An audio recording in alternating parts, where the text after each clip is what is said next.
What's up, everyone? Hope you're doing good, and your saves in Kingdom Come Deliverance 2 are still very much alive because we've just had a fresh update drop. And it's one of those sneaky ones that doesn't look big on the surface, but actually matters a lot if you've been running into crashes or weird instability. Kingdom Come Deliverance 2 just got patch 1.053, and I want to walk you through what this thing's actually doing, why it matters, and what you can realistically expect once you install it. The update is focused on a handful of key improvements: fixing crashing issues, improving overall stability, boosting gameplay performance, and polishing up smaller internal quirks that don't get spelled out individually, but still contribute to a smoother session. Let's start with the big one: crashes. If you've been roaming around Bohemia and the game has been kicking you back to your dashboard at the worst moments, this part should make you feel a little relief.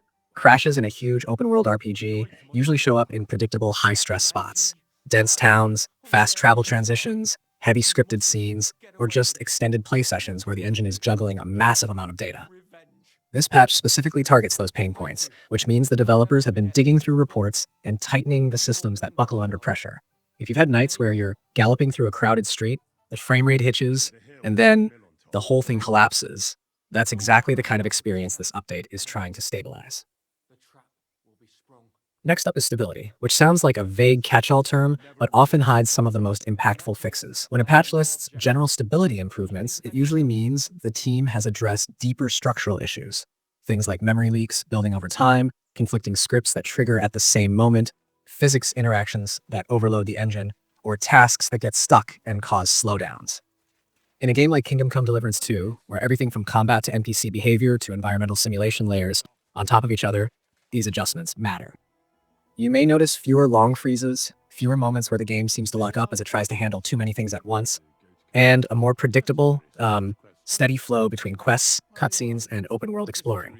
It's the sort of improvement that doesn't jump out immediately, but becomes obvious after several hours without interruptions. Performance improvements are another big part of this update. The notes emphasize gameplay performance, which usually points to smoother frame pacing, better loading behavior during active play, and reduced stutters when the engine is streaming assets. If you're on console, the difference will come from greater consistency, fewer frame drops in dense hubs or chaotic fights, cleaner camera movement, and a more stable feel overall. On PC, where hardware combinations vary wildly, this kind of optimization can iron out rough patches for players who were just barely hitting stable frame rates, but would occasionally dip into jarring hitching. It's not the kind of performance jump that transforms the game overnight, but it's the type that makes a long session feel noticeably more comfortable. And then there are the smaller tweaks, those quiet adjustments that might only affect a small portion of players, but still help shape the overall experience. These could include subtle quest fixes, animation smoothing, minor audio behavior corrections, UI polish, or background adjustments to how certain systems communicate with each other. None of this is flashy enough to headline, but across a huge RPG, these small changes add up and slowly remove friction points you might have gotten used to without realizing they were even bugs. It's also worth noting that this update comes after a busy stretch of larger additions earlier in the year. With new content and expansions landing, the game naturally picked up some rough edges. No big update arrives completely clean. What we're seeing now is the shift toward refining and solidifying the experience after the major features have been delivered.